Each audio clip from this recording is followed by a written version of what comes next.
modern human trafficking market. They walked a long way from the north of the city to the east.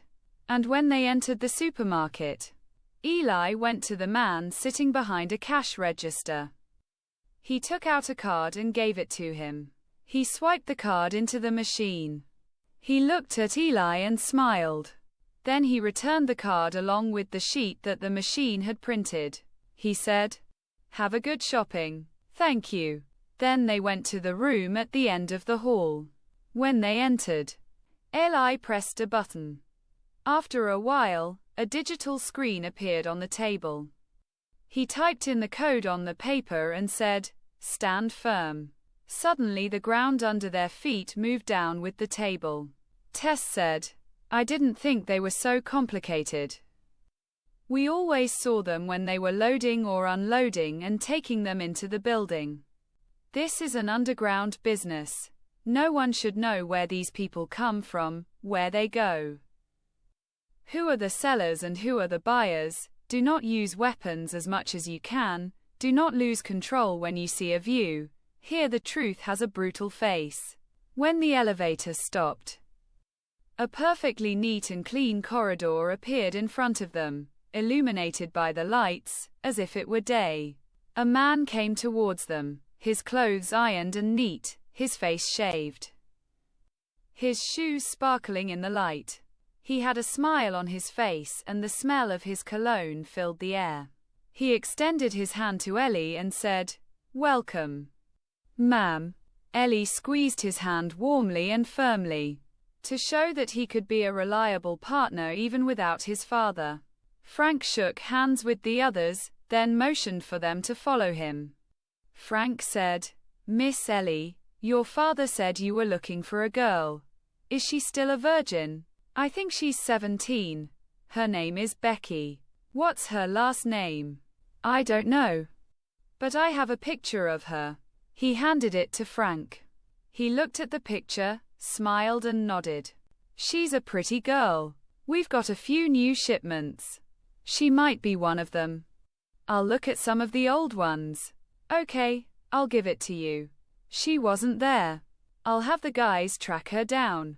"You're very kind. Thank you. I hope I can have a good and long relationship with you like my father." Frank smiled and bowed his head and said, "It's an honor." They passed through the electronic door and entered one of the halls. It was full of girls from 9 to 20 years old.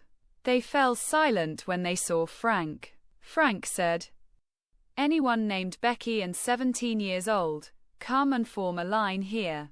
A number of girls came forward and lined up in a line. Frank and Ellie looked at their pictures and faces. Becky was not among them. Frank held up Becky's picture to the girls and said, "Does anyone recognize this girl?" They all shook their heads. They left the room. Frank said, "I'm sorry you didn't find her here. But I'm still looking for her." "Thank you.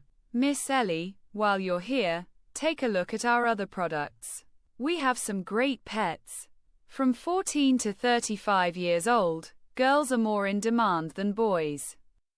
This way, please." He opened the door. Girls and boys who walked on all fours and had collars and chains around their necks, and in some parts, such as the head, arms and back, they had ears, paws and tails attached to them to make them look more like pets. In front of them and some of them, there were dishes that looked like dog and cat food dishes with their names written on the body. And they ate from them. Instead of talking, they would bark or meow in response to their trainer. Eli looked at them in silence and asked, "Do you have dolls too?" Frank smiled and said, "Lolita, no. I prefer the one with arms and legs. But if you want, I can get them for you, or introduce you to people who have them." "Your father never ordered either these pets or Lolita?"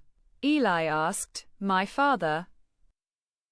Is he involved in smuggling? Does he bring these here from other countries and places?" Frank looked at Eli and her companions in surprise. "Let's go to my office. Have a drink and I'll answer you." They all went to Frank's office. He poured drinks for everyone. Eli tasted some of it and said, "I would be grateful if you could give me some non-alcoholic." "Oh, you're not a drinker? You have your father's morals." He changed the drink and continued, "You surprised me, young lady, that you doubt your father. I have no doubt. But I'm asking for my own peace and security.